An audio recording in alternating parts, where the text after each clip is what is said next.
What's up, everybody? Welcome back to the channel. Today I wanted to bring to you my Sea of Stars review.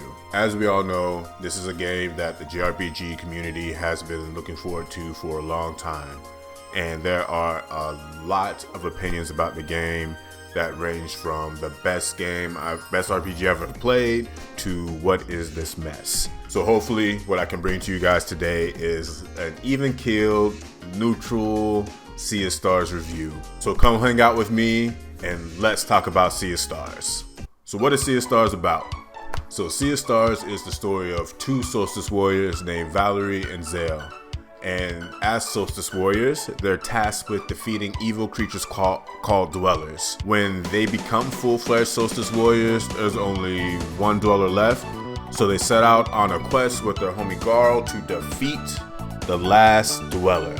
The story itself isn't bad per se, but honestly it's where I have my biggest beef with the game. It seems like in terms of story and characterization, there was a lot of stuff left on the table that left the story and characters honestly feeling a lot more shallow than they needed to feel. Now, this might get a little spoilery, so if you don't want to hear this part of it, go ahead and skip to the next section. So let's start with the two main characters, or what is sold to you as the two main characters, Valerie and Zale. So for me personally, it felt like that these two were silent pro tags, but instead of having dialogue choices that you can choose like in Suikoden or Persona, they were auto chosen for you. They never really add much to the narrative outside of being Garl's homie and being destined to be Solstice warriors and fight monsters. That's really all they offer the entire game. They still impact the story in a really important way because they have to. They're the Solstice warriors. There's so many different routes they could have took with them becoming Solstice warriors, like coming to terms with the fact that this is our life. We can't live normal lives with our best friend Garl or the people of the village. Things like that. It never really approaches any of that shit, honestly. It's just, we're Solstice warriors, we're destined to do this, let's do this, we're doing it.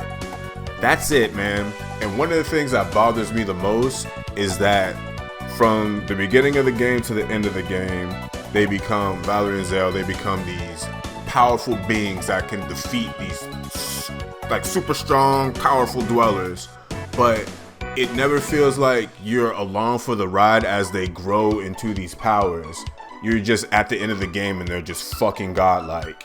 And it feels like you never see the process of that happening. The supporting cast isn't handled any better.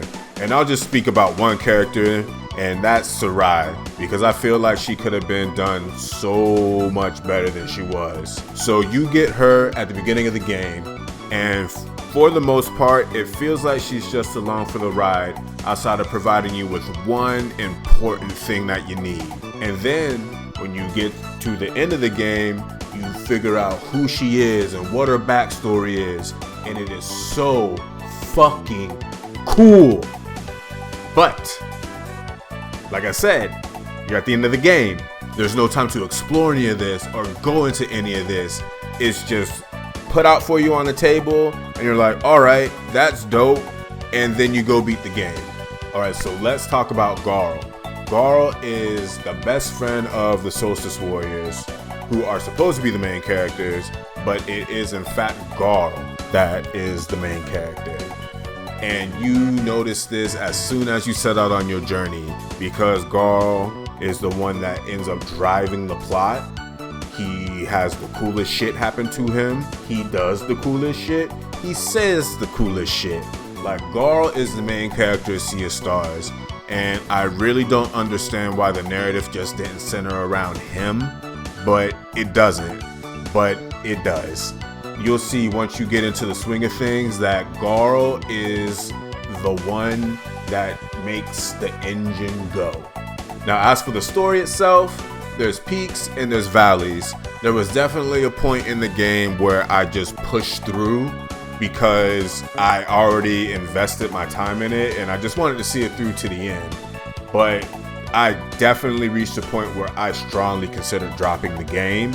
However, After that lull, the story does pick back up and it stays pretty consistent until the end. There's a true ending that you can get by collecting rainbow conch shells like Lord of the Ring or Lord of the Flies, and that gives you a much better ending than the ending you get if you do not collect them. Real talk, the ending you get when you don't collect the shells is trash. It's really bad, so I recommend getting the rainbow conch shells.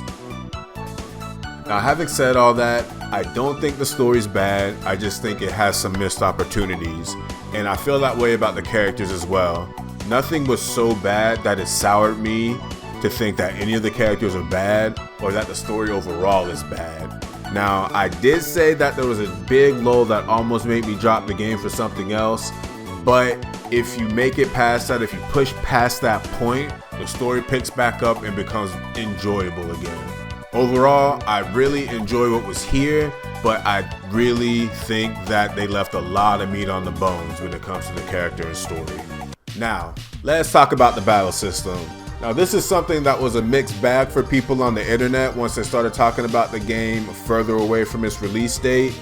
But for me, I found it pretty enjoyable. So the battle system of this game feels like a mix of Chrono Trigger and Super Mario RPG. Now, the Super Mario RPG aspect of it is that your characters are able to time your button presses to deal more damage or take less damage. I really like this because there's no sleeping at the wheel when it comes to playing this game. If you're like me and you like to snack while you play, you can't do it during battle. So the Chrono Trigger aspect of the battle system comes in the form of combo attacks, as well as your specials and your ultimate attacks. The two things that Sea of Stars does that makes the battle system unique is the boost system and the lock system. So the boost system is pretty basic. Whenever you hit an enemy, they drop gems. You can absorb those gems to add an element to your attack and deal more damage in your next attack. You can boost up to 3 times. As for the lock system, whenever enemies queue up for attacks, they'll get like a set of bricks over their head, and those bricks will have different icons in them. And those are corresponding attacks and elements that you can do to break those locks. If you break all the locks before the enemy attacks, it cancels the attack completely. Now, the way the boost and the lock system work together is that you can add elements to attacks that don't have elements attached to them. For example, if you're Zale and you have the solar element, but you don't have an attack available that gives you solar, you can boost to add solar to your normal attack. Now, as for the gripes that I've seen online about the battle system, it mainly stems from the lack of skills and abilities that the characters have. Now, for the entirety of the game, you're pretty much stuck to 5 skills and a very limited number of team attacks and 1 ultimate attack. Now, while I agree that I would like to have more skills and more abilities in the game, you know how it is when games try to just cram stuff in for the sake of cramming stuff in. If those were really all the skills and abilities that they could think of that would be useful in the game, then that's all the skills and abilities we need to have in the game. It's a very fun and thoughtful battle system, and every battle requires a bit of strategy, because if you don't have the gems or the elements available to break locks, it could change the tide of battle against you quickly, or vice versa. If you're able to pull those things off, you can steamroll. I think the battle system is one of the most fun things about Sea of Stars.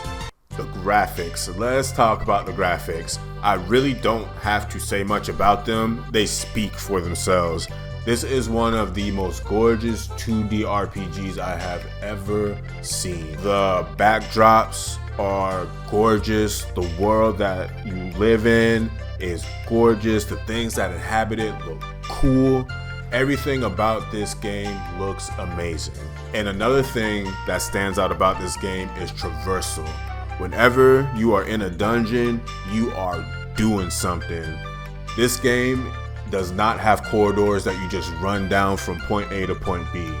No, sir. You are swimming, you are climbing, you're scaling across walls, you are solving puzzles in Golden Sun / Wild Arms style. They really did an amazing job of calling back to the puzzles and just the world traversal of older games, and it is one of the best parts of the game. I know I said the battle system was the best part of the game, but this part where you explore the world and interact with the world is so amazing. One of the best parts of the game, part 2. As for the music, I think the OST is pretty strong. The battle theme is really catchy, sounds cool, sounds like something you fight to, and it gets you hyped to hit stuff. So pretty much almost covers every base that a battle theme needs to cover. As for the boss theme, this song is really, really good. It's a song that makes you feel all the feelings that a battle theme should make you feel. It conveys a sense of danger and struggle, but it also gives you that glimmer of hope at the end of the tunnel. So it's really strong and one of the best songs in the game in my opinion. Alright y'all, so those are my feelings about Sea of Stars. Overall, I think it's a really solid RPG made by people who love the genre. Even if I think the story and the characters are on the weaker side, it still has emotional highs and emotional lows, and you're still gonna wanna know what happens next. You'll just have to push through some real slow parts to get back to the good stuff. But other than that, the battle system is strong, the soundtrack is really good, and I had a lot of fun playing the game at the end of the day. If I were to slap a score on Sea of Stars, I think this is a solid 7 out of 10. Not the best JRPG I ever played, but far, far from the worst. Alright everybody, that's gonna do it for me. Let me know what you think in the comments. Did you guys enjoy Sea of Stars? Do you think it's one of the all-time greats? Do you think that it's vastly overrated? Or do you just think it's a really good video game? Because that's what I think. I think this is just a really good game that I think if you're a fan of the genre, you should definitely check out. Alright everybody, I'll see y'all next time. Peace.